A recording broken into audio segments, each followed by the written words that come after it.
You hear that fine? Yeah. Alright, I'm gonna restart it.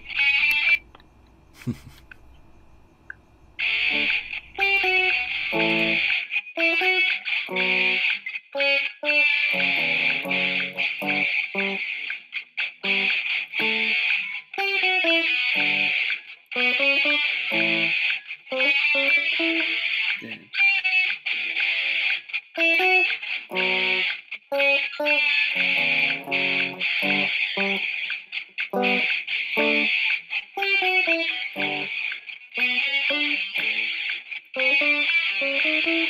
Keep forgetting that part.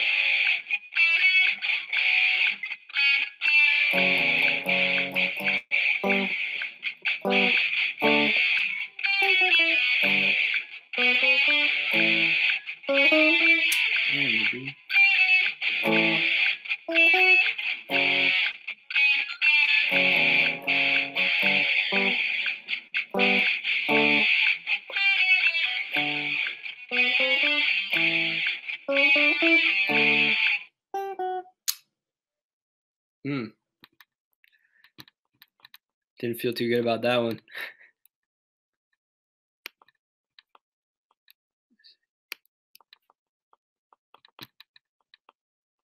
All right. You want me to redo it?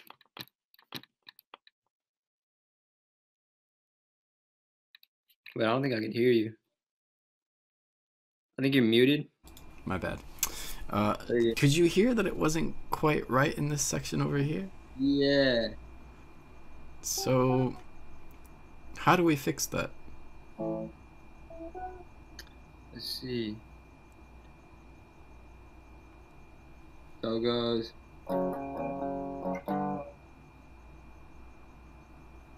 So it doesn't really go like that. Were you able to listen to the track and like hear that part? Kind of. I wasn't really focused on that. I was just trying to play along to the same like tempo. All right. I'll just play it for you real quick here. All right.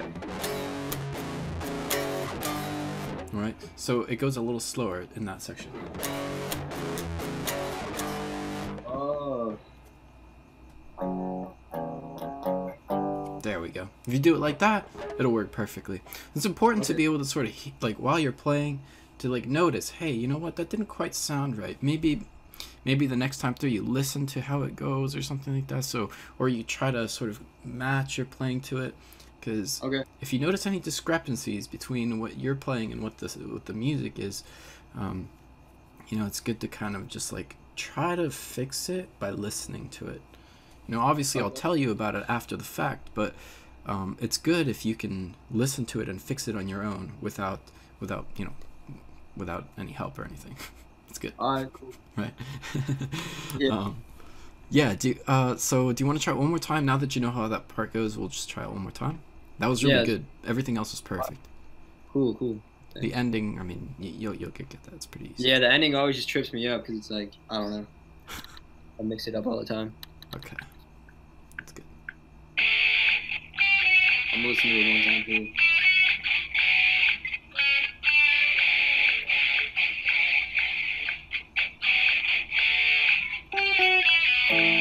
Oh, wait.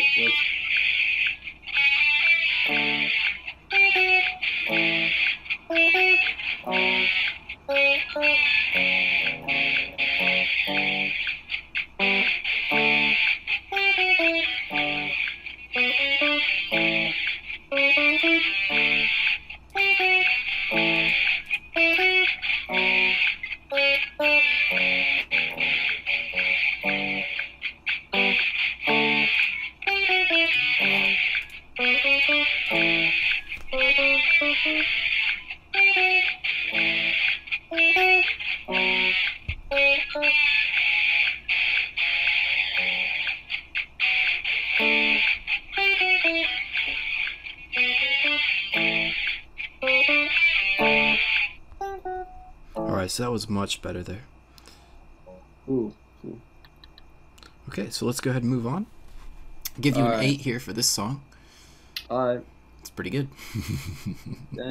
Keep in mind, I don't give 10s.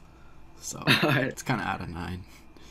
Oh, okay. Nobody ever plays it with the song, so no one gets the 10, like the original Oh, yeah. song. You gotta play it with the actual original. Yeah, yeah, I got you. All right, so let's move on to the "Wish You Were Here" song. That you said you already knew how to play this, so Yeah. let's check it out and see how it goes. Gosh. All right, do you want to go ahead and try to play the version that you know? Yeah.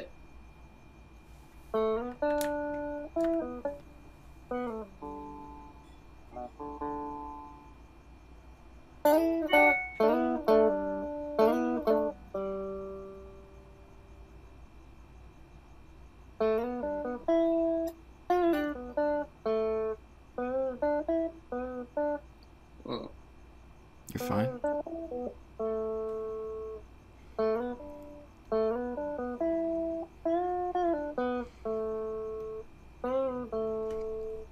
All right, so you pretty much got this right, but you notice the awkward pauses in between? Uh-huh, yeah. So why don't we Yeah. throw this little riff in there as we play our solo, right? And by the way, your guitar is slightly out of tune. Is it really? Shit. Yeah, I was leaning against the wall. I felt like, Just slightly. Wait, let me tune that up. I need to get an actual tuner. I just use the app guitar tuner. That's fine. No big deal. So I'll just kind of throw this in there. Oh, I got you.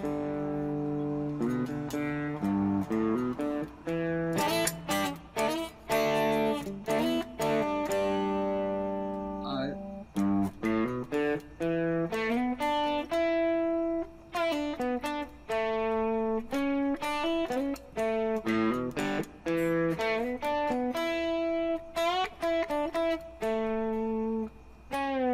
So this little phrase right here, the one in red, is the only one that wasn't quite right. You want to throw that in there? Okay, so like, wait. Nice. Oh, Everything okay. else was perfect, and just throw in those little pieces just before it. That way, Okay. notice that the last one doesn't have a 3 here. Got you. Okay. All right, because it goes straight from this section, and I would suggest to do this section with a slide. Sorry, it's fine. If you do this with a slide, you're gonna get that note perfectly every time. If you do it with a bend, notice it doesn't quite sound quite as good.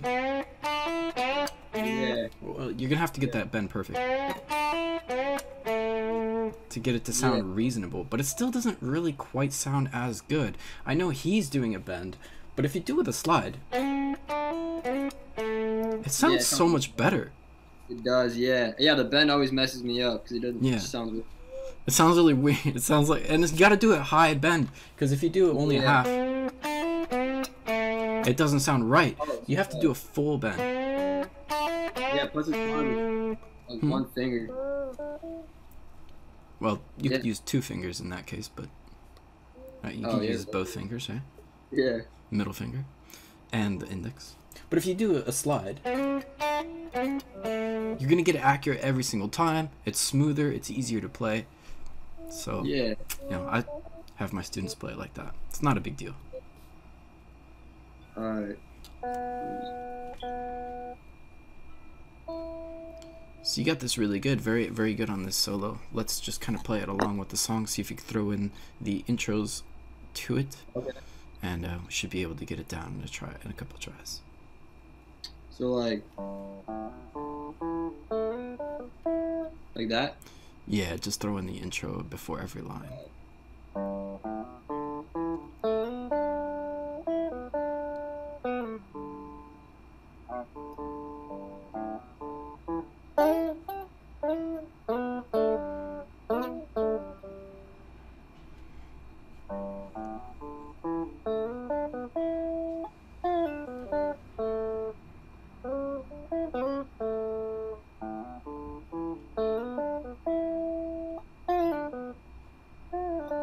Check it out right here in red. Yeah.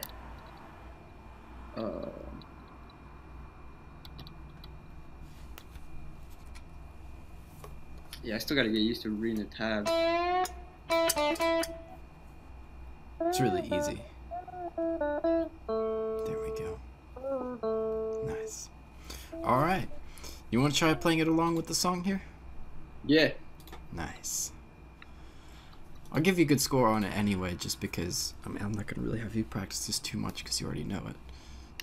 So far we've got a 6. Cool. Let's see if you can get an extra couple points.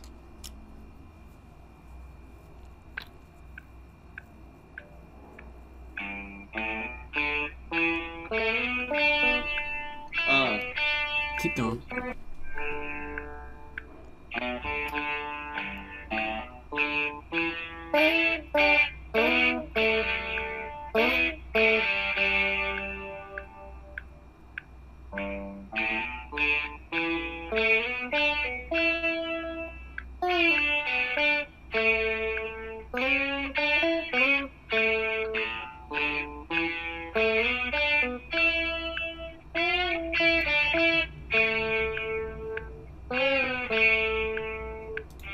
Nice. We're going to put that as an 8 there. Very good job. Alright.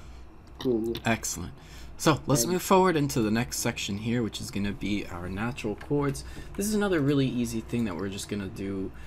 Keep in mind these first couple of things that we cover are somewhat, you know, basic introductory things. There's nothing too crazy right now, but towards the end of this, we are going to do some pentatonic modulations, so that's going to be pretty fun.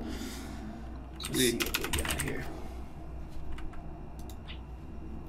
Hopefully we can do a little more than just this next thing. Probably move on, hopefully get past these 2 songs and get into pentatonic octaves. If we could do that, that would be awesome.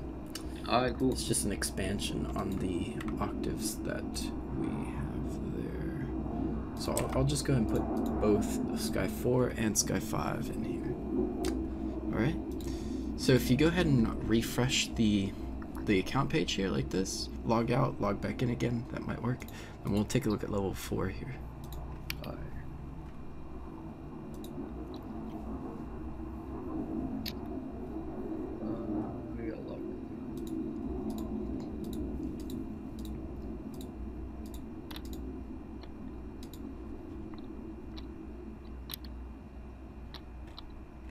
Alright, level 4, yep. Natural chords workout. Now let's just take a look at the lesson notes that you see there. And okay. Alright, so this is kind of a little bit like bar chords, but we're not gonna do a full bar chord shape. I want to practice the smaller bar chord versions down here on 4 strings. So let's start with a C major, which should be right over here. Nice and easy. Check that out. It's hard moving through these tabs. Yeah, I understand. There's a bunch of stuff. Yeah. But you can just watch my screen. Alright, yeah. C major. So there's 2 shapes we're gonna learn. One is the minor version here, and one is the major version, like this. Okay. And this is on the C. So.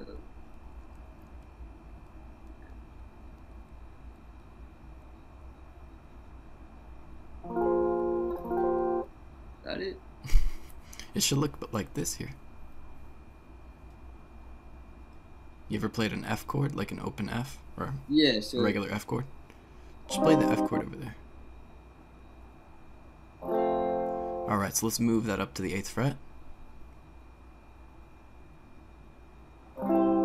So that's a C chord. Now the thing is though, that's a huge bar. And generally, like, we don't really always want to play bar chords. You see I've made a little list of different types of chords. We have like open chords, power chords. These are great chords. We also have bar chords. But bar chords aren't very nice. You know, they're huge shapes and there's a lot of strings. Yeah. So it's a little better to do a mini bar. When you do a mini bar, you're going to have less strings, easier shapes, and, you know, because of less strings, why is that better? Maybe like you could do like little like variations with it, you know, like hammer-ons and pull-offs or something. Yeah, so sure, it'll actually allow you to do that, to be able to branch off into different types of, like, you know, little variations just like that. Like you said, a full bar is gonna be harder to do that. It's gonna be harder Yeah. to mix a full bar in with other stuff. But if you have a mini bar, it's gonna be easier to transition into other things. What's another really good thing that we have with the mini bar? That was a good idea. Let's see. You could use your thumb for the top one or something, you know? You know what I'm talking? Okay. I don't know. Like Jimi Hendrix style or whatever. Yeah. Okay. Well, let me see if I can give you a better. Like, let's say the bar chords had 6 strings. Why is that not so good compared to the mini bar, which has much less strings?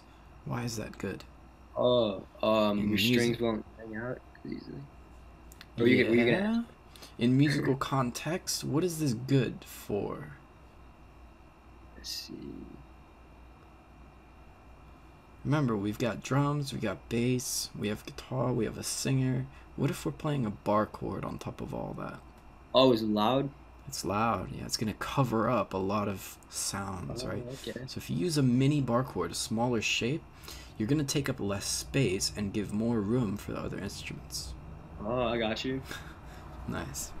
That's cool. So that's kind of why we want to be using mini bars for both the reasons that one that I stated and also the one that you stated. In fact, I want to mark that right here, both of those 2 reasons, because I didn't even think of the other one, but it's exactly, you know, one of the reasons why I use these, because it's easy to, number 1, easy to make variations, and number 2, takes up less space. So those 2 reasons are really good for why we want to be learning the mini bars. Sure, we'll just do it like that. All right. So let's start with the A minor. It's on the 5th fret, 1 finger.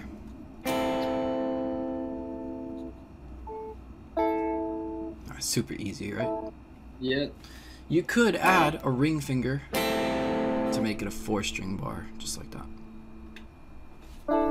Wait. That doesn't sound right. Is that the right string? 5th fret, A minor, like a. You see this Oh, thing right here? Yeah. Okay. So that's index and ring. Perfect. Now, that's A. Let's head up to C. All right. Or actually, how can we make this shape? How do we make that major? Just gotta change it slightly. 4 strings or no? How do we change it? Oh, okay. You just let's see. Oh, you just bar the first 2 and then middle finger on the middle, ring finger on. Just like that picture, you know?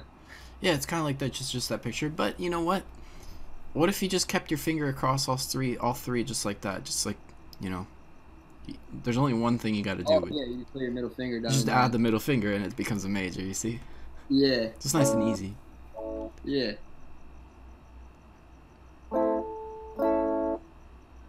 Alright. Of course, the original major should be a smaller bar, but, you know, just to make it a little easier so you can think about it that way. Yeah.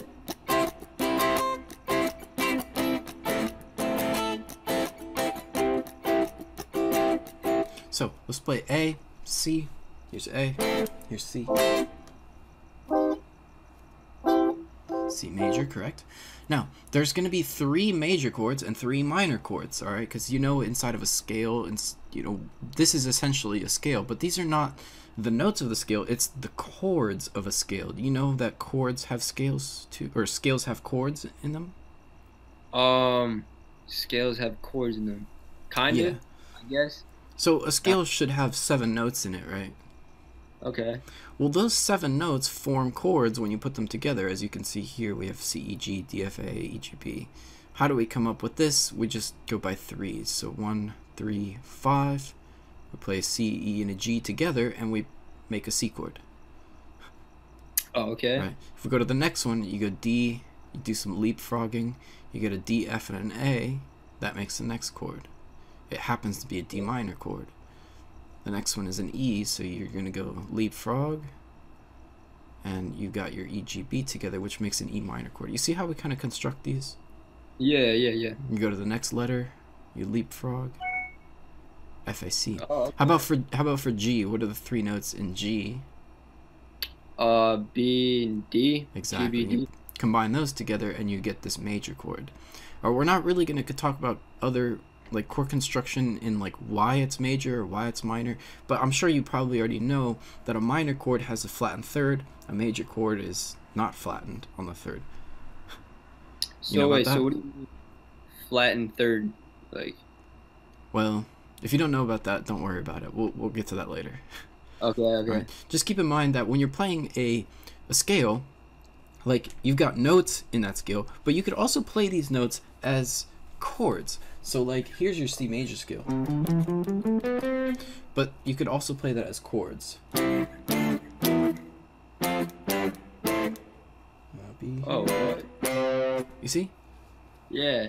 Yeah, so these are the chords inside of the C major scale. We start with a C major, we go to a D minor, E minor, an F, a G, A, and then here's a B, I think it's that, and then, what the hell's the A? Oh, C, of course.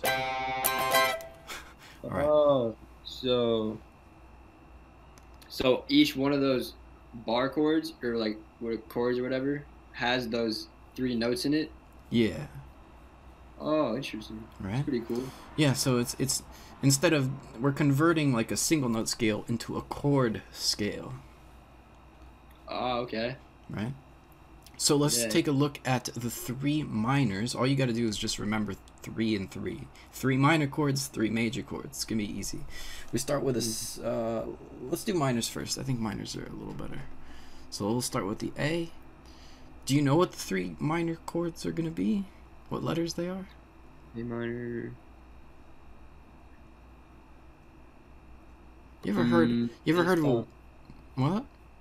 No, wait, what were you saying? You ever heard of a 1-4-5 chord progression? No, I've heard of it, but like I don't know what that means. Okay, so you've heard of it though, right? Mm-hmm. All right. Have you ever heard of any other kind of special chord progression like that? Maybe, or mostly just that one, right? Yeah. Okay. So 1-4-5. Think about it this way: if you're starting with the minor as a 1, the 4 and the 5 are also minor, as you could see. A minor, and then what's the fourth of A? A, B, C, D. Oh, okay. And then what's the fifth? E. Oh yeah, like So- it's just numbers instead of the letters. Yeah, so just convert these to letters or numbers, and you'll see. So you start with an A minor, you get a D minor, and an E minor as well. Oh, so 1-4-5 means an A, D, and E minor chord progression. Yeah. Oh, okay. So we'll start with the letter A, and we'll hit the D and the E, just like that on your guitar, on the first string. Let's see. On the first string only. Right, you can see the tab right here, 7-5-5-5. It's the same shape for all 3 chords. This is gonna be the 5th fret, and then the 10th fret, and then the 12th fret. Nice. So you can probably easily recognize the 12th fret as being E, correct? Yeah. Okay. Yeah. And then the 10th fret is your D, because it's right behind E. That's D. And that's on the high E string. The high E string, exactly. Or on the low E string, doesn't really matter. It's the same thing, but Oh, okay. yeah, Yeah. that's just the position we're going to put it. So 5, 10, and 12. And of course, you could find another A on your guitar, but where is it? Remember the 4 corners of A? Yeah. Remember how to find the high A? Oh. The same dot, right? Same dot location. Count the dots. Second dot. Oh, I got you. Past the 12th fret. That's weird. Seems like you have a smaller guitar. 21 frets, was that right? I got a what? 21 fret guitar? Oh yeah. Yeah, we're gonna end up with Yeah, some sick. problems there. You don't I want to didn't get even a know that was a thing. 20. You want to get a 24 fret guitar. This one has No 24 way. frets. So I have a small guitar. Small guitar. That's correct. Oh shit. No way, bro. I know, dude. Like, I don't know why guitar makers do that, but they Are do. you kidding me? And no one really understands, like, no one knows that they're getting screwed until, like, one day maybe, like, you get good enough to realize, wait a minute, this should have 24 frets. I mean, it's not like a huge problem, but it's a problem for me at Wait, least. what? So like, is this like a kid's guitar or something? It's not a kid's guitar, it's just that guitar makers just decided to do that. Sometimes you only get 21 frets, sometimes you only get 22, and No you way. know, That's crazy. it's messed up, man. Wow, didn't you have to spend $800 on a guitar? Oh gosh. Well, yeah, I'm sorry. I mean, I guess it'll do for like a while though. I don't know. It's not really a problem, but it'll become a nuisance. It's a nuisance Hmm. because you're Yeah. gonna end up, trying to play high notes, and you can't. Yeah. No. Yeah. What? Yeah. But That's what's the tough. point of an electric guitar? You play high notes. I don't understand. Yeah. Literally. What, bro? That's crazy. Okay, so anyway, let's go back to this. We got our A, our D, our E, and our final A up at the top.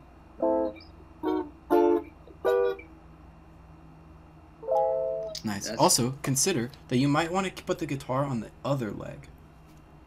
Ah. Okay. Okay. That'll help you to get that high reach that you're looking for. Yeah. Yeah.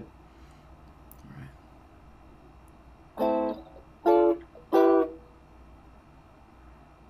Hmm. It's still a little tough, huh? Little tough. Oh my god.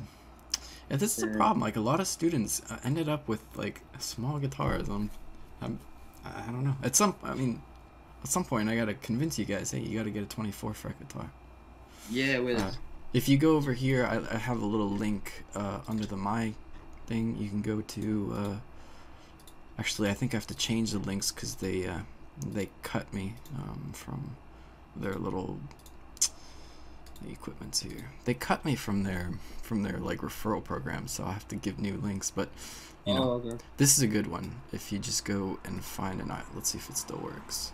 I don't know. At least it still works. So this one here, 24 frets, just like that. Of course, the one that I was gonna get is one of these. And these ones are nicer. 24 Yeah. That's frets. nice. These are Schecters. So these, you gotta always look for the 24 fret guitars.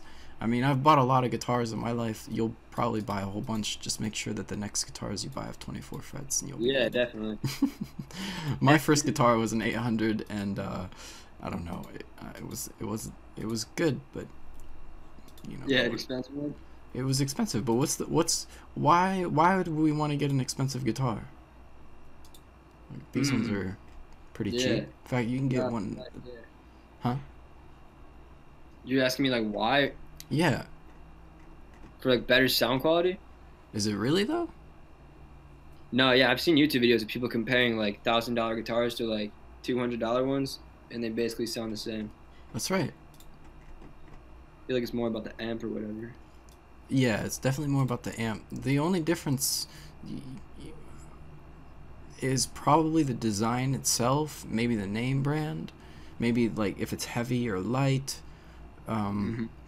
But the only thing you really want in a guitar is 24 frets, and then you see those volume knobs. You don't want those volume knobs too close to the strings. That's another problem. If the volume knobs are too close to the strings, like this one, I have to pull off the knobs from my guitars Really? because they're really close to the strings. So Yeah, it's in this one. when you play, it's like it turns the volume down as you play. This is really stupid.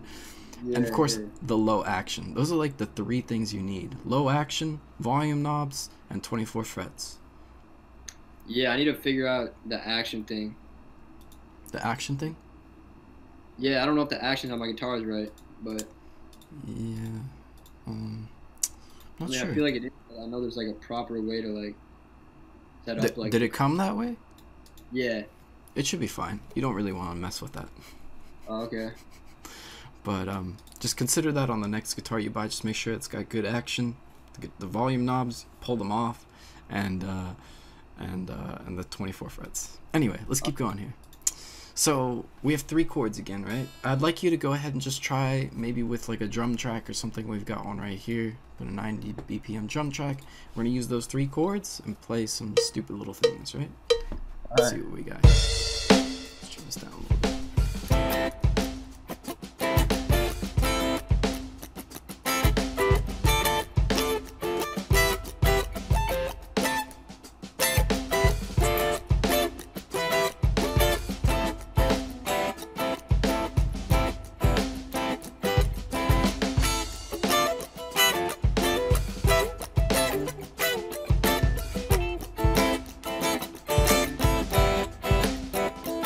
Notice I'm using open E, right? Yeah. Because it's the same thing.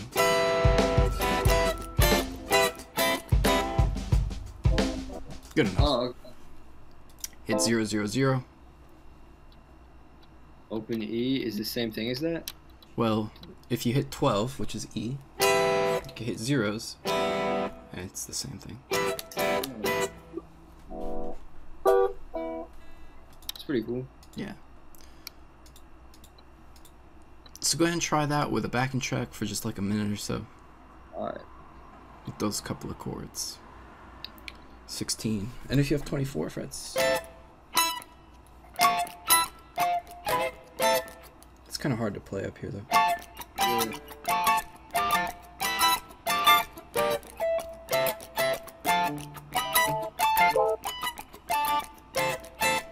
Still do it. You have to use the ring finger as a bar.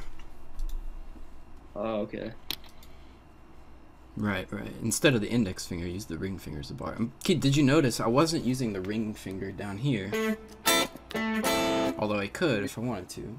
It was I was mostly using just index. Okay. Doing like this. So 3 strings instead of 4. You know, we want to take shortcuts. Keep in mind that, like, again, we're playing with other instruments. We don't have to play the full shape. Play parts. Yeah. That's true. Alright, let's see. Just real quick for about a minute, do some improv with these, and then we'll switch to majors. Wait, is this it? No. That's going to be the natural chords workout. Pick one of the drum tracks down there. Oh, okay.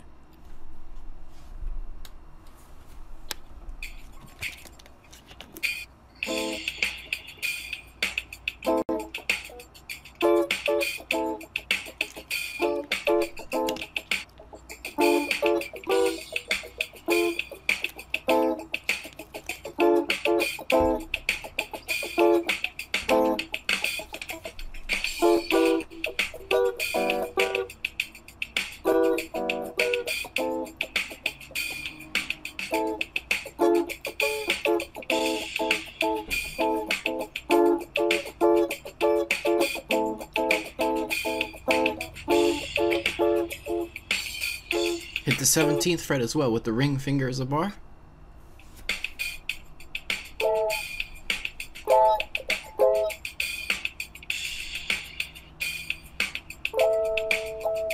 It's tough.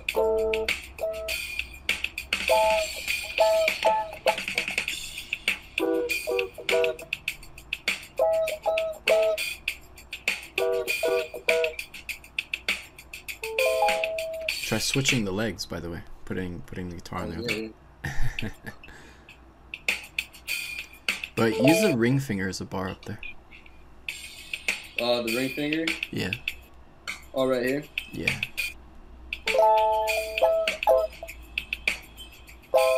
Because that's going to be your last chord that you'd want to play. So you might as well just use the ring finger. 3 strings, right? 3 strings? Mm-hmm. Yeah. It's hard because, like, this body of the guitar, like, stops me from moving my hand up.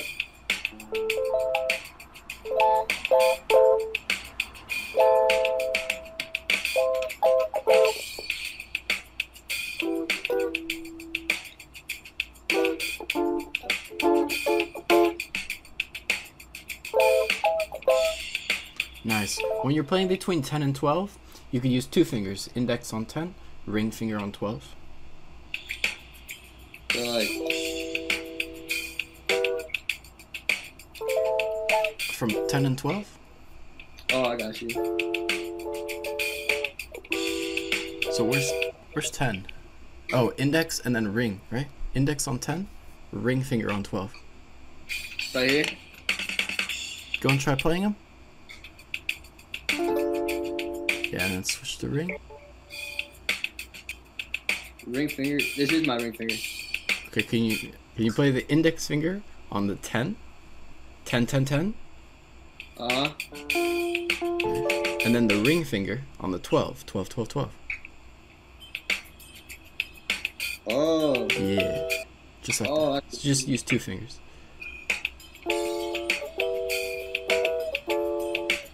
Easy.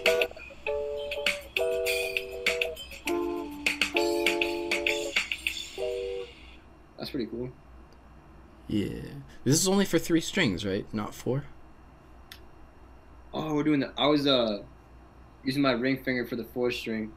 You could, but if you're going to do that, you'd have to reposition it like this, right? Index and ring. If you just use 3 strings, that's totally fine. You don't have to. This is like a bonus. Uh-huh. Right. Okay. Okay, good enough. Let's head over to the major version. This is going to be C, F, and G. So that is going to be here and there. C, F.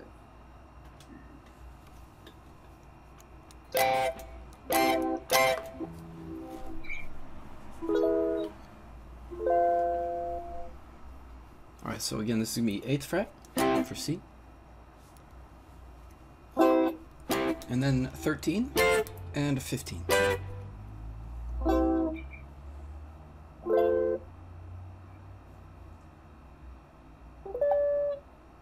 Are we doing 3 or no? 3 strings?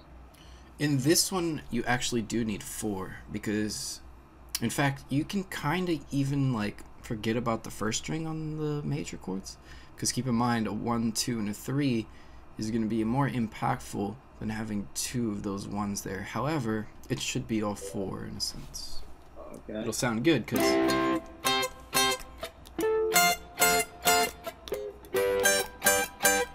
but you could just do it 3.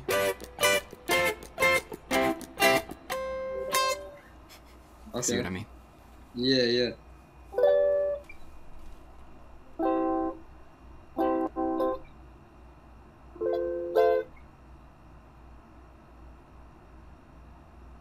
Let's see. Wait. 15th fret. Alright, make sure to switch the guitar over. Yeah. Use the other one. Yeah, it's a new position you're gonna want to get used to. Okay.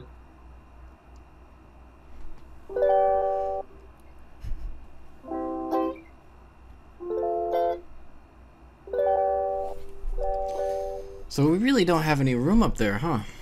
Yeah, no. Jeez. Well, hopefully we can. I don't know. Hopefully it'll work, man. Let's try this again.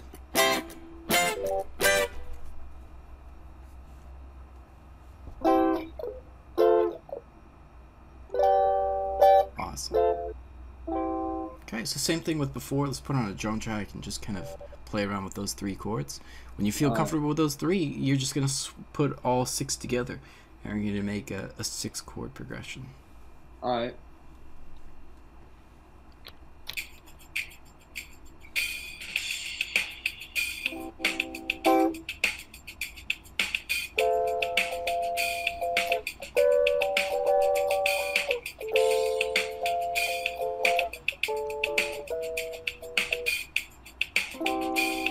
Let's just stick with majors for right now. Alright. If you want more chords, head down to the 1st fret and the 3rd.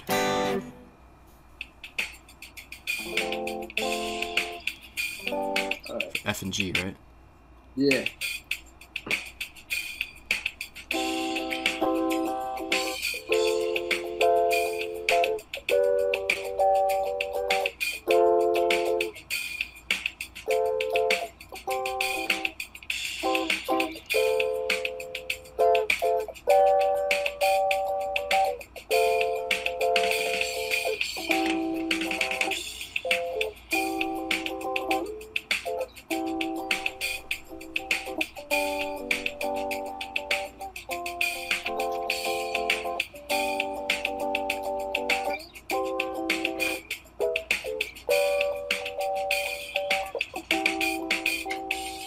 let's put all 6 together. All right. We do it. Oh, still got time.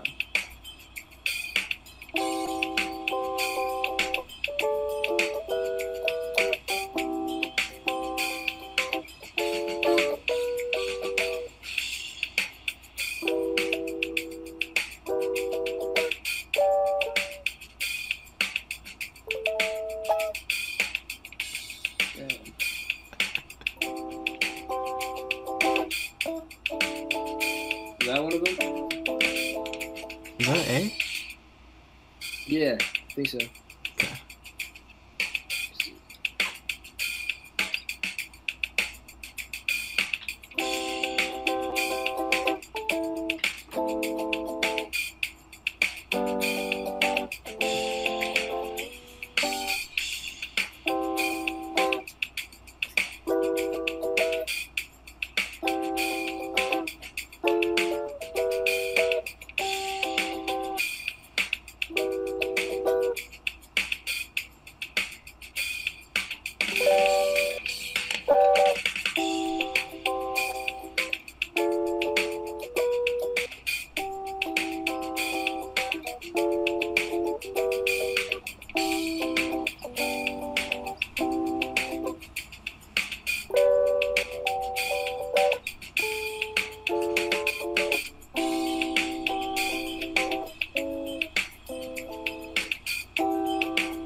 Alright, so we're doing pretty good here. Now, there is a concept that we should be thinking about here. Because now that you have these chords, you can decide what mode you want to present as the main root. Which letter do you want to use as your main root? So just pick any one? Let's pick any one. Let's do C. Okay, let's pick a different one than C. Alright, Alright, fine. Will C make it harder? Let's pick one that's not A or C, because the thing is, maybe you pick A and C, it's gonna default to those. Alright? If you just kind of like randomly play these chords, it's gonna default to A and C. That's the, you know about the planets? Yeah. Yeah. Okay, so let's think of the Earth and the Sun as being the A and the C. The A is the Earth, the C is the Sun. So if you just kind of like just play these chords randomly, A and C, the Earth and the Sun, are the most important planets, in a sense. They're going to have the most powerful pull. Alright, I got you. Does this kind of make sense? So anything works with A and C? Well, if you just, yeah, it kind of just works out to work like that. You know what root is? Do you know what the root is? It's like the root note. Yeah. Let's think about the bases on the baseball field. Which one is the root? Scale or something? Yeah, which one's the root on the bases? Oh, the root. Home plate, right? Yeah. Okay. It's the most important one. It's the first one. It's the one where everything is going to either start or it's going to finish. You start at home plate, you end at home plate. Alright? The sun is the center of the galaxy. All the other chords rotate around it. The Earth is sort of the center of our planet. That's our planet. So, you know, it's important. It's home. Alright? So, you kind of want to rotate the other chords around one of those two planets, so that way you're always coming back to home, or you're sort of rotating around the sun, so that way it makes sense. Okay. So you start on that chord, you end on that chord, you emphasize that chord, so you can either pick A or C, and it works out pretty well. Like you've been hearing the effects of playing in a major key or playing in a minor key. It has that effect. But what if you decided to make Jupiter your center of the galaxy? So like B? Well, we haven't really played B yet, but it's gonna be really hard to do with B. It'll work, but you know, let's pick one of the other ones. Like E, for example. E. All right. So let's try to make E minor the center of our song. It's going to change the feel. We're not going to change the chords, but you're going to change the feel of how it feels to play these chords. You notice that when you played around with this, you could change how it feels when you play the chords in different order with different strumming patterns. It feels different. Yeah. A lot of musicians tend to stick to their minor or major keys, but they forget about modes. Okay.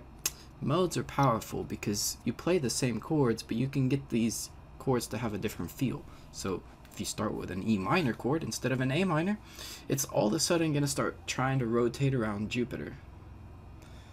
Call E Jupiter. I got you.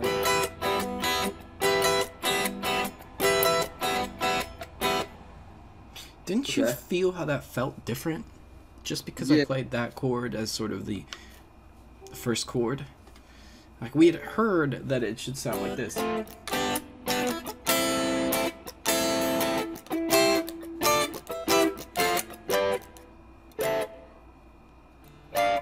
And then you feel the home plate right here.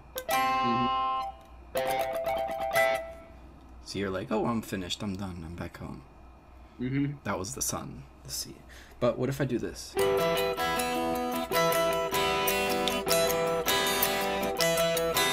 It feels like we're changing into a different key. Yeah, it does. Right, but I'm just playing the E minor chord. It's still one of these chords that we're playing. So let's try doing that. I'm going to play a little bit of an F, or insert an E.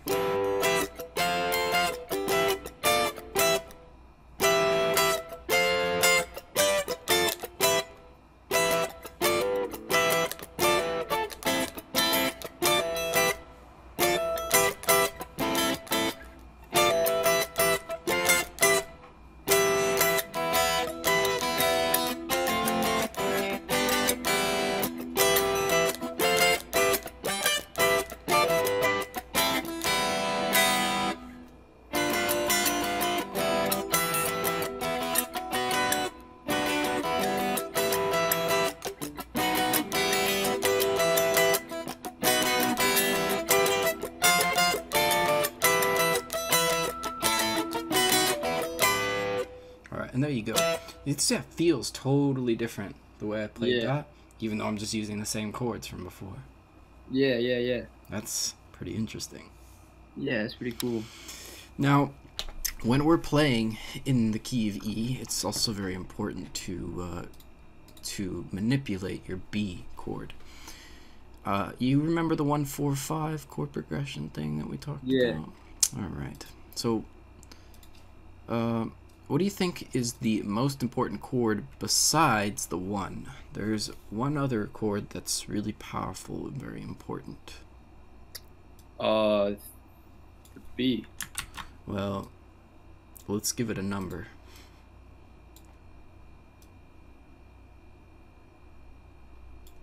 Oh, 2. Well, that's incorrect. See, I'm throwing you off here by doing this. What do you think is the second most important chord? 1 is obviously, I'd say, the most important, but what's the second most important chord? I was thinking 3. 3? Why 3? Just because it sounds good? I don't know. 3 is an important number. We'll call it the gender chord, because if you play a 3, or let's just call 3 the gender note, right? Because if you have a major third or a minor third, it tells you whether the whole chord is going to be major or minor. But it's not the 3. It's not the 3. Let's not worry too much about the 3. There's another chord that's a little more important than that. It's kind of going to lead you back into oh wait, the D, because you're like D chord, D minor. Why D? Because you said how you like hop. You know what I'm talking about? Yeah. Okay. Like, so E to E. how about if I say the 5 chord? Does the 5 chord mean anything to you?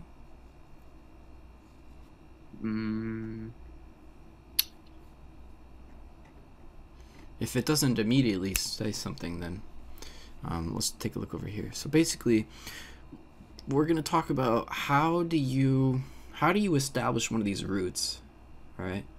How do you think you might want to establish one of these chords as your root? What was one of the tricks that I was using?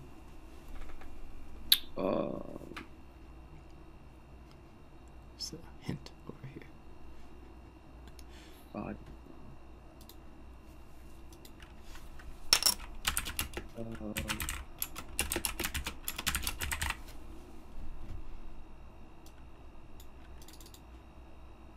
You were combining the major and minor? This stuff is actually irrelevant to what we're talking about. I'm just kind of putting this in here for later. Yeah, I have no clue. Okay, so here's the first hint. It says play the root chord many times. Okay. You know what that might mean? You know what that means? Just play it the most because what I was gonna go back to. Yeah, exactly. So you notice how I was playing E minor a lot. Yeah. Started with it, ended with it, emphasized it, played it more than all the other chords. Because I did that, you felt like that was now the center of the solar system. I changed Jupiter to be the center. Oh, so that's what's biting me. These stupid mosquitoes. I don't know how they're getting through my screen. I have a screen here. But there's mosquitoes in my room. What WTF? Oh. Alright. So that's one way that we can establish our root. Do you think you could maybe try making a chord progression? You know, we'll use a different chord. We'll use G. Can you try making G the center of focus as you play all the other chords and just keep playing G a lot more than the rest? Alright. You try that real quick? Put on a drum track or something as well with that. That's G. G is on the 3rd fret or the 15th. It sounds like a minor. We're doing major? With G major, right? Yeah. It's going to be on the 15th fret.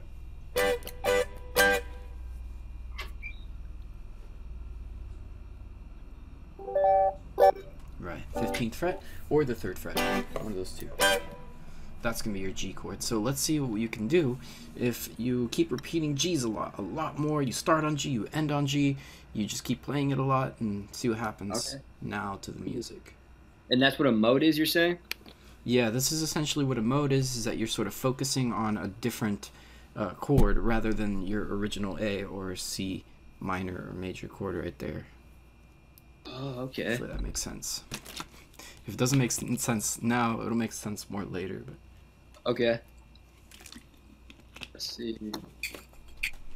Oh.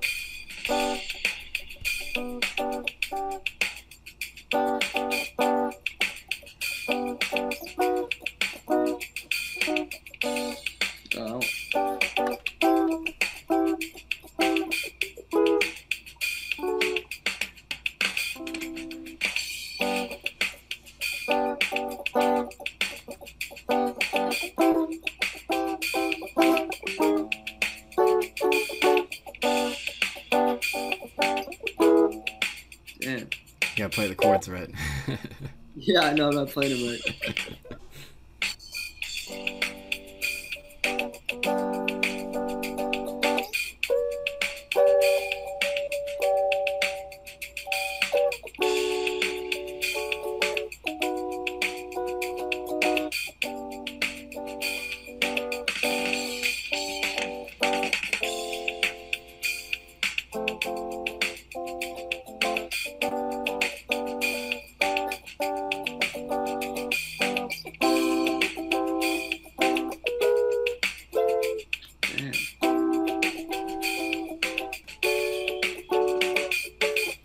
Remember D and F? Or sorry, D and E and A?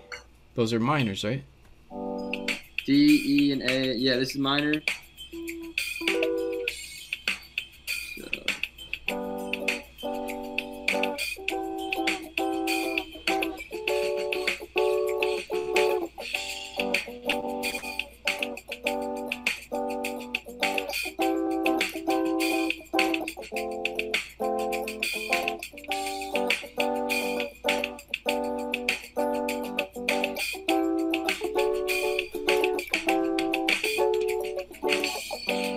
Can you throw in some minor chords as well?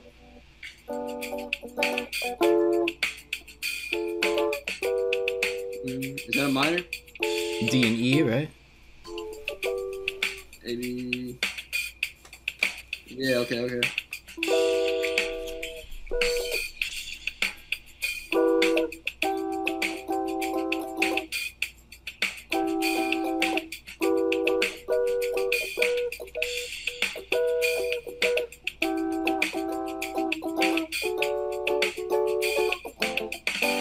Nice. There you go.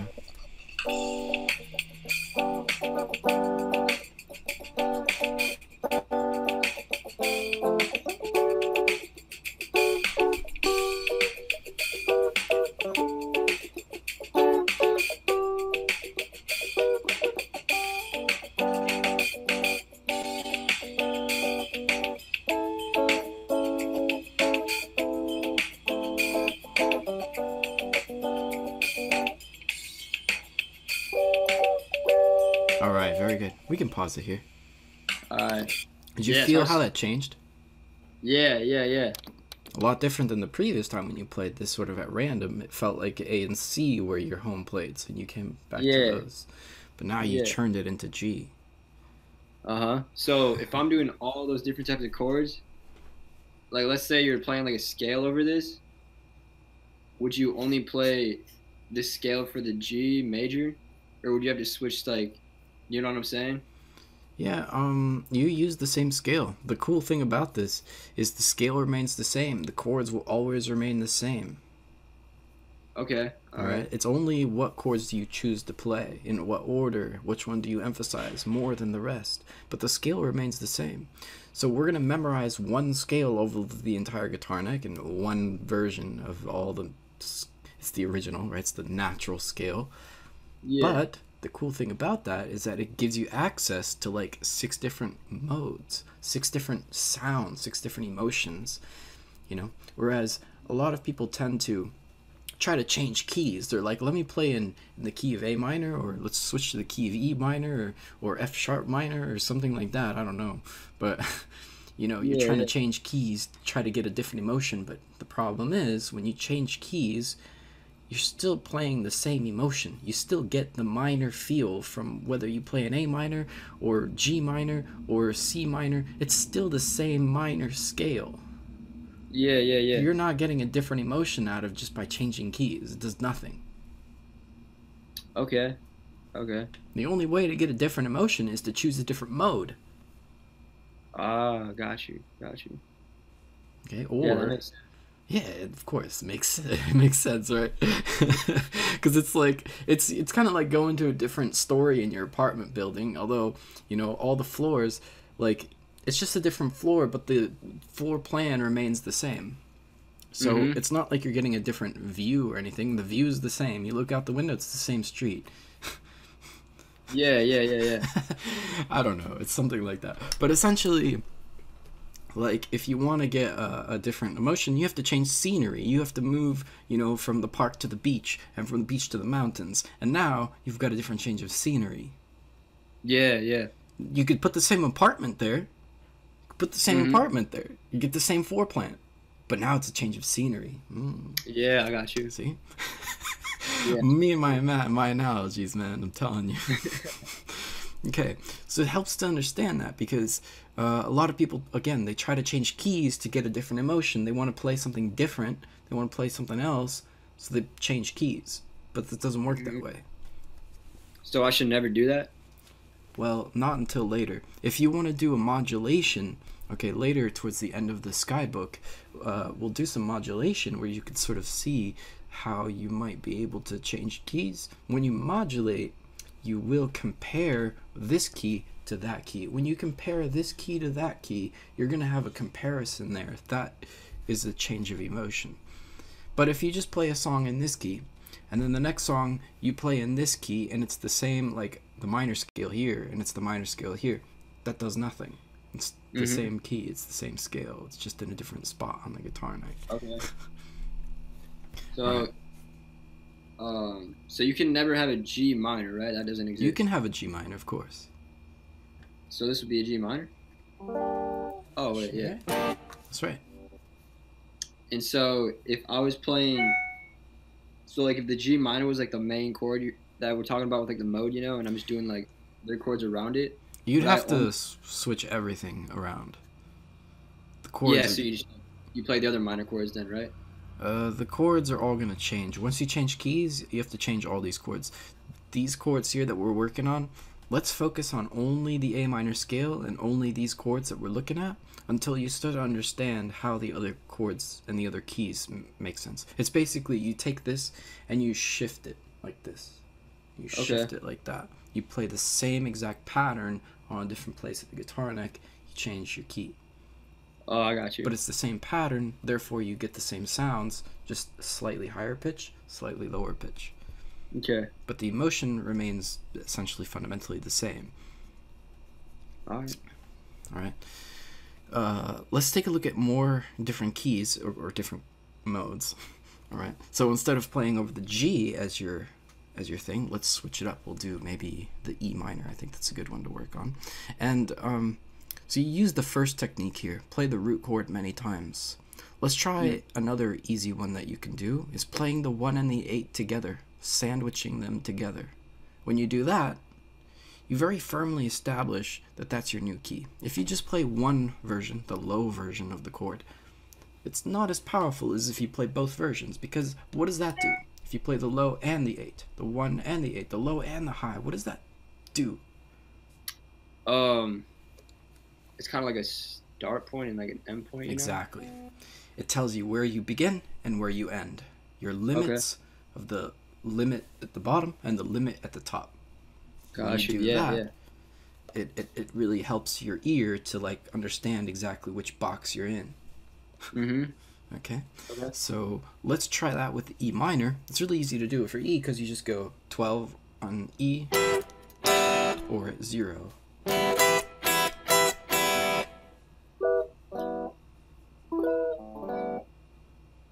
Okay. So E, F, G, A, C, D, and E. And then we got an F, a G, and an A as well. Why don't we try that real quick?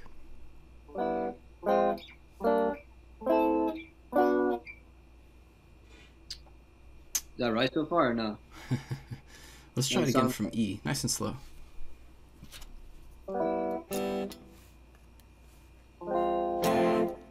Was that an F major?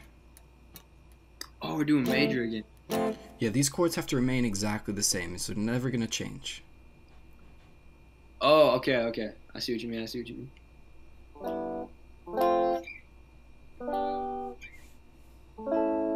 A minor.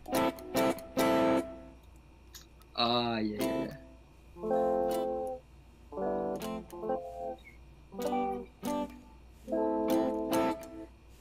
Skip the C. D. D minor. E minor. F.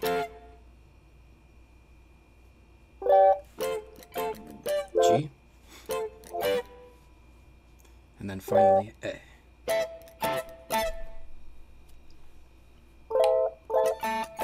Okay.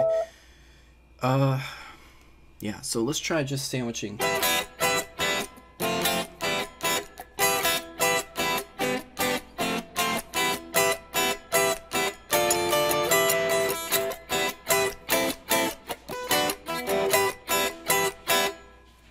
Sounds cool. Oh, that's sick. Alright, so we're sandwiching 1 and 8. Yeah, exactly. E and E. Low E and high E. And then put on a backing track as well if you want. Alright, and those are like the root things we're playing? Exactly. Those are the two roots that you have, the low root and the high root. Okay.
Try using some high chords as well.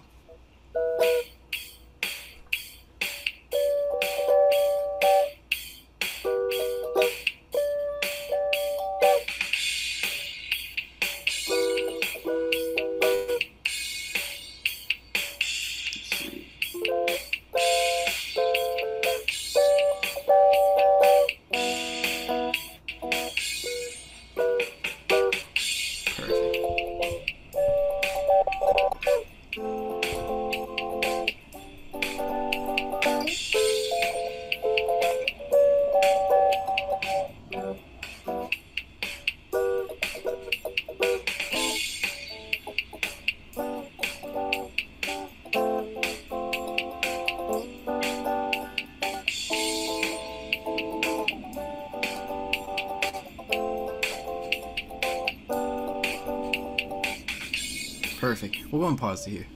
Alright. Nice. That was really good.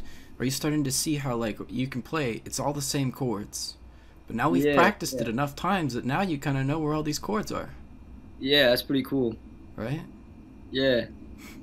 That was dope. Yeah, and you can keep changing these modes. You can now, okay, you played E enough times, now, hey, let's switch to F, or let's switch to D. Or you can go back to A or C or whatever you want.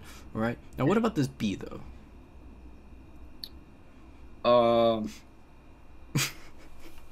I don't know. B seems like an outcast or something. It sort of is. It's kind of the, you either gotta use it to do something really cool, or you kind of just, like, ignore it. Right? Because if you play it too much, or if you play it in the wrong way, it's gonna sound really bad. So you kind of have to be careful when you play it. So here's the 7-6-7. Let's just play that real quick.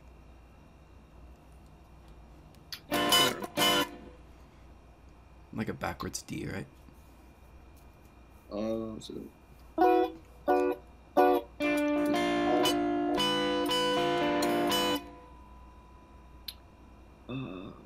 7-6. Is that it? It's gonna be a 7 with your ring finger on the first string. And then the index finger is gonna play the 6 on the next string.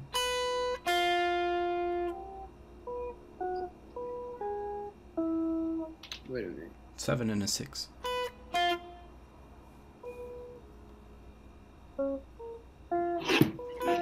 And then the middle finger plays the other 7 right on top. Middle finger. Oh, I got you. There we go. Alright, you could do it there. You could also do it off the 19th fret.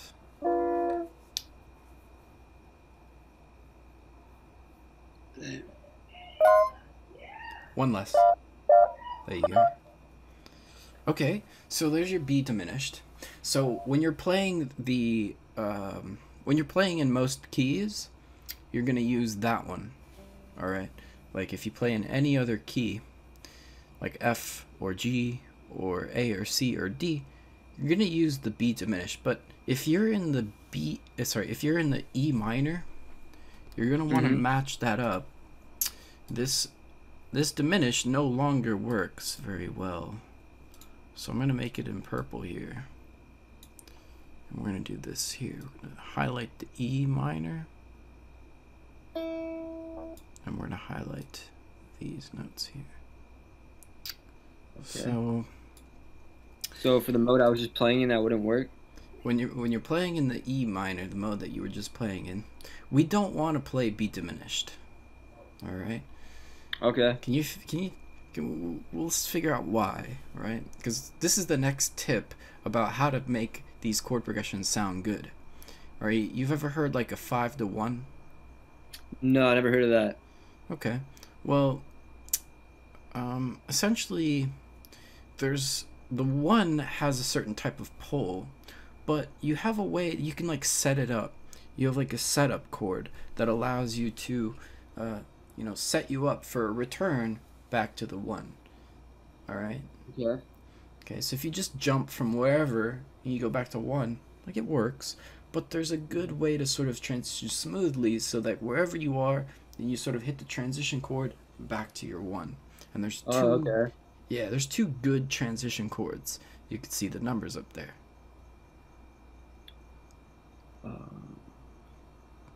Okay, so 5 and 1 are the two good ones. 5 takes you to 1, and then there's also the other one. Oh, I got you. The 7, right? 7. Okay. Okay, so you could either hit the 5 back to 1, or you hit the 7 up to 1. Okay, so does that mean we're playing in the A minor mode? If we're Whatever going mode. back. It doesn't really matter. Any mode. Okay. If you play a 5 back to 1, or 7 up to 1, then you're going to get a really good, smooth transition into the home plate. Oh, okay. So it's basically a really good chord to end on. You end on the 5, perfect. It sets you up for the return back to 1. You end on the 7, perfect. It hits you back to 1, right? Oh, okay. See how we have like the hangman right here, 1, 2, 3, 4. Usually the 1 is going to be the 1, and usually the 4 is going to be, you know, a 5 or a 7. Okay? Okay. It's a good idea to put those things there. That's for Gotcha. general chord progression, you know, whatever. You can break rules if you want, but those are sort of the standard rules. All right. Okay? So let's try that now with this E minor. Let's count and figure out what's number 5 for E minor. E, F, G, A, B. B diminished. B diminished, right? Here's the problem, though. It's not very nice to have a diminished chord as a 5. It's not very nice. Yeah. Okay? So let's look back at the original keys that we have. The original key is, of course, the minor or the major. If you go with E minor here and you put your E minor there, and you look for the number 5, okay, let's start here. This is the 1. What's the 5th chord? Remember the 1, 4, 5 chord progression we were talking about? So the 1, 4, 5 should be the same. So 1, 4, and 5. You start with a 1 in the minor, it should be a what's the minor? Or what's the 5? The E minor? It should be a 5 as minor, right? So 1 is minor, 5 should be minor. Okay. Alright, because 1, 4, and 5 are going to be all minors. But if you go over here, you start with your major, you do 1 major, 1, 4, 5 will also be major, as you can see. Okay. Alright, so whichever one you sort of start in, this is the original key. Keep in mind, it's not the same for the modes. When you start like on a G and you start counting up to 5, well, G, it'll take you to a D. D is minor. Yeah. So, you know, it's kind of weird that way. But whatever, it doesn't matter too much. Let's not get too carried away. All I'm saying is you don't want the diminished as your 5. It's gonna be really bad. It's gonna make it sound like crap. I'll show it to you. So here's.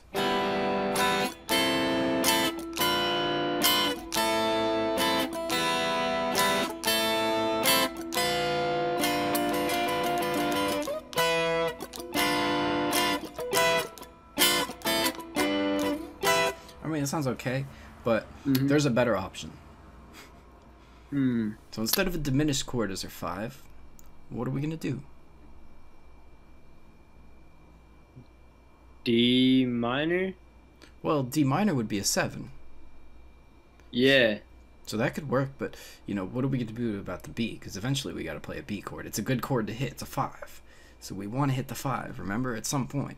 But we don't want a diminished. You make it like a B minor? Yeah, you can make it a B minor. Or you can make it a B major. One of these two.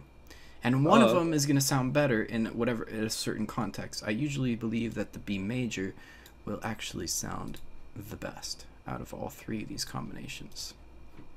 Because, okay. What's up? Were you going to ask about why? I was just going to ask like a different thing, but I could ask that later. Okay. What is the thing you wanted to ask, though? Just like if we were on F major, you just count 5 and go to C major? Exactly. Okay. You don't have to change this chord for any other key because it'll all work out nicely. It'll give you the modal flavor. But in this key, in the E minor key, if you play the 5, you're going to ruin it with the diminished. You don't want to do that. Okay. So you want to switch it to either a major or a minor here. And I would suggest the major in most situations. because the E minor key already, or E Phrygian is what this mode is actually called. This key already has sort of a devilish, evil sound to it.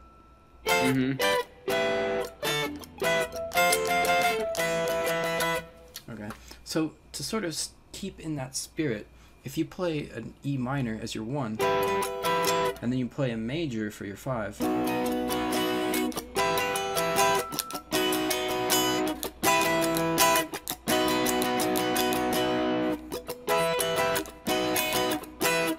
it has a really sort of this like intensified sound. All right, it's more intense than if I just played the B minor. So if I did that,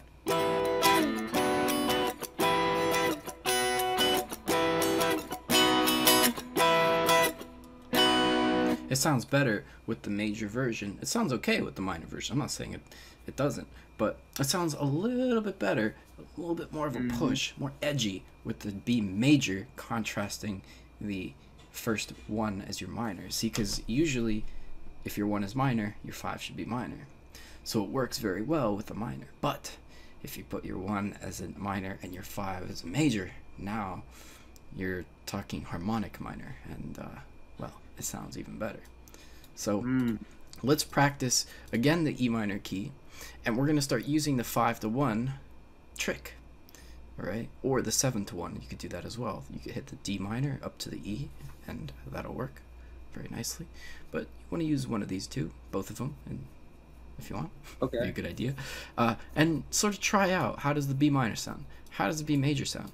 And, you know, if you want to go ahead and ruin the song, go ahead and put in D be diminished and see how that sounds too. Okay, okay. All right, so we'll just try all these different options that we have here over. Again, you can sort of put on one of those backing tracks and whatnot.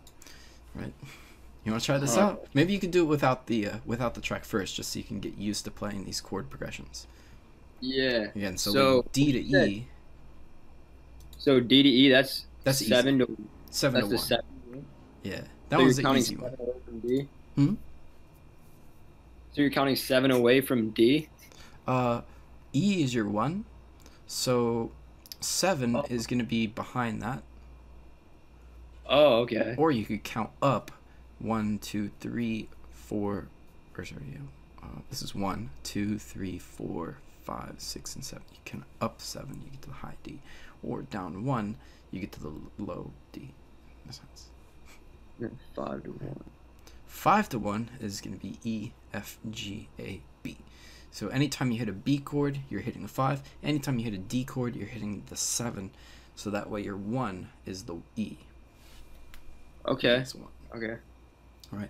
So let's sort of try that again in this E minor, E Phrygian key. Again, we'll do this without the track first. So try playing something and then putting your D as sort of the last chord, then go back up to the E. Okay. So D, find a D again. It's right behind the 1. Yeah. That's D right there? 10th fret. For this, unfortunately, you only have one option for D because the other option is the 22nd fret. Yeah, okay. So we only have one place to play D minor.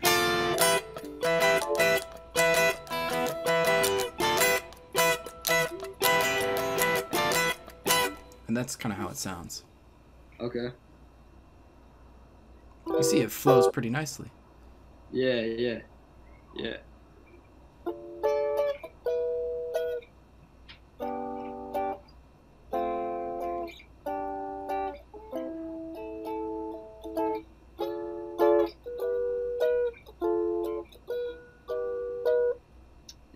Yeah, remember to keep your E, you could do the E open and 1 to 8 E.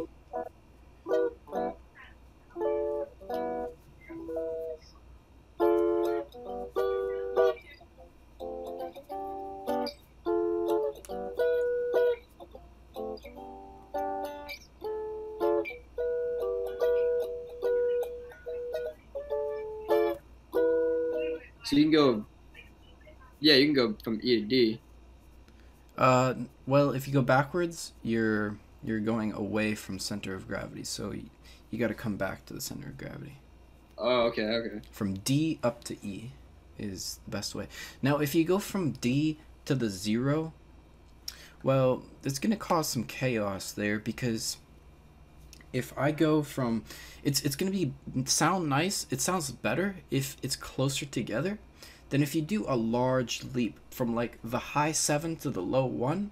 Doesn't really sound as good as the high 7 to the 8 just right next to it. That sounds better. It sounds more powerful, like it fits better. Or if you're at a low 7, you want to just go up to the 1 right there. If you're at a low 7, you jump all the way to the 8, then it's not going to sound as good. It'll sound okay, but it's not as good. Okay. What do you mean by low 7? Low 7. If we could do a lower 7, like, you know, let's say our G was our 1. So that way I can do the low F, that would be a 7, right? Is that right? Yeah. Okay, low 7 to up to a 1 right there. You can feel it. It's just, here's the G, right? That's the 1. And here's the low 7. And it fits really nicely with that 1. Low 7 to the 1. Okay. That makes sense, right? But what if I go up to the high side? Here's the G again. And I play the high 7 back to the 8. G is the 1 or the 8, it's the same thing. And then here's the high 7 back to the high 1 or the 8. So that fits really well. But what if I sort of switch these up and put the high 7 with the low 1 and the low 7 with the high 8? It'll be a little weird. So you'll see how this works. So here's the...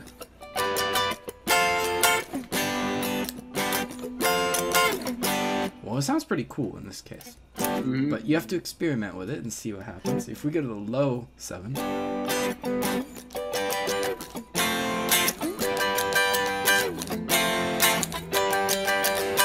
Again, it sounds pretty cool, but it sounded a little smoother when we did it that way. I'm not saying it's going to sound bad the other way, but it generally sounds smoother when you do it close together than if you do a huge leap.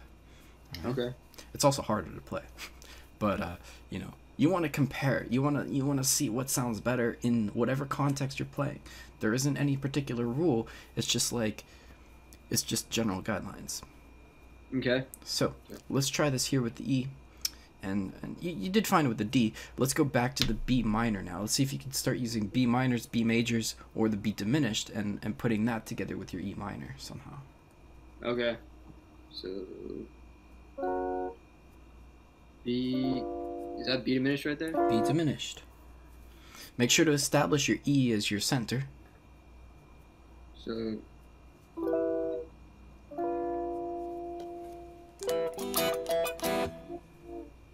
and then a B major. Is this B major? It's gonna be off the 7th fret.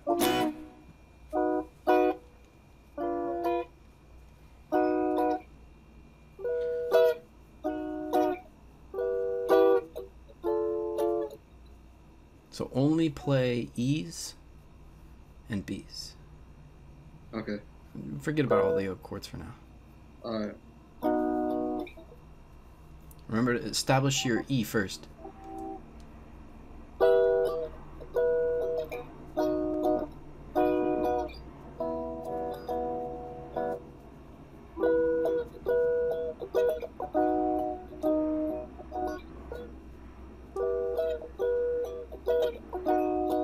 There's a B major and an E minor. That works pretty well. Let's try the B minor now. Alright, so start with the E, of course, because that's your main chord.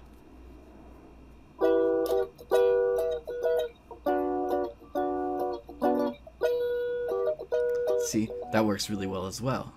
Yeah. It's nice and smooth. It's smoother. If you do a B major, you have more of an edge. If you do a B minor, you're going to be smoother. Yeah. I prefer the B major, but, you know, it just depends on the context. Mm-hmm. All right, and now try the diminished chord as well. So starting again with E, I'm trying to use that diminished chord. It's not going to sound as good.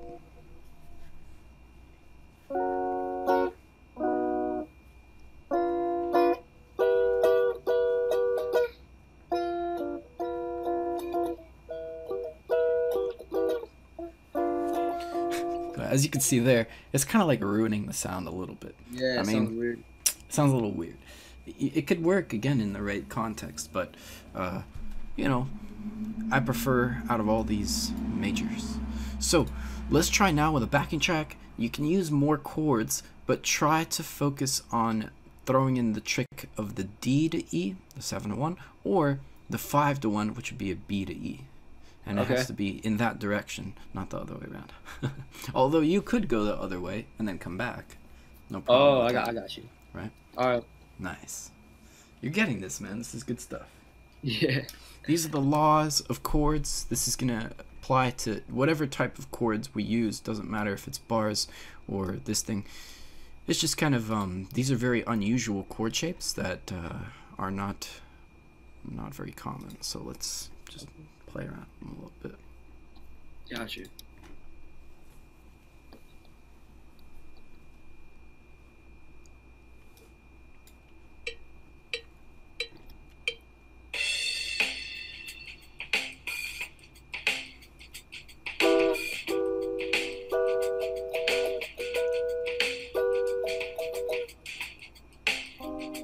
So it's only minor? Are we only doing minor? E minor, and you can play all the chords, but focus on doing 7-1 and 5-1.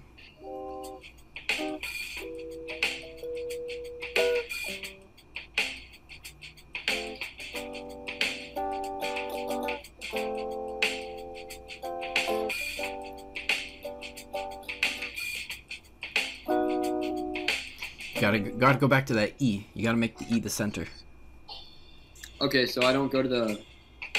Wait, let me check the...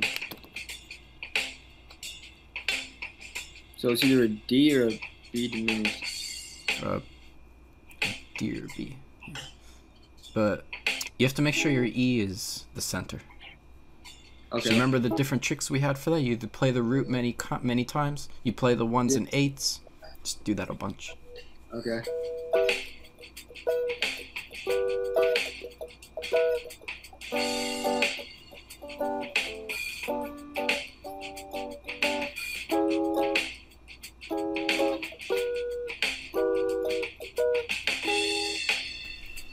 It doesn't sound like a B. The B is on 7. Maybe. Yeah. And then it's either so B or D minor. Yeah, B or B minor, exactly. B major or B minor. Okay.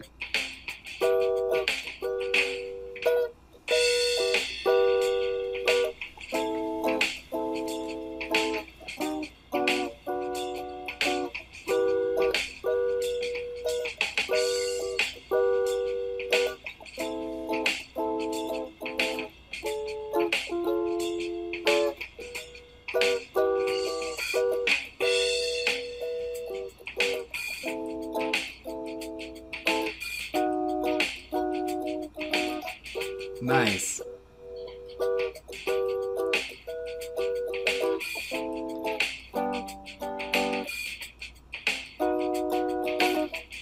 Excellent.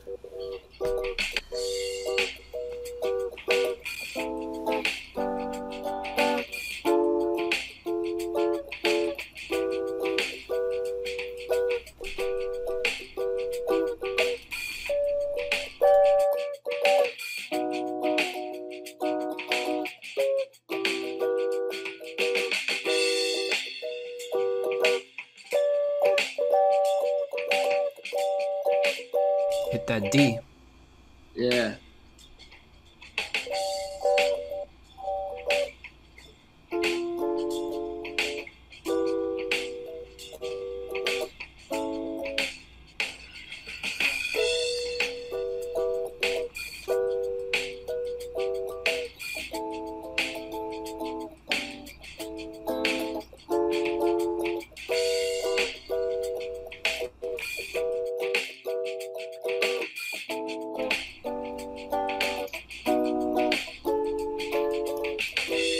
Interesting.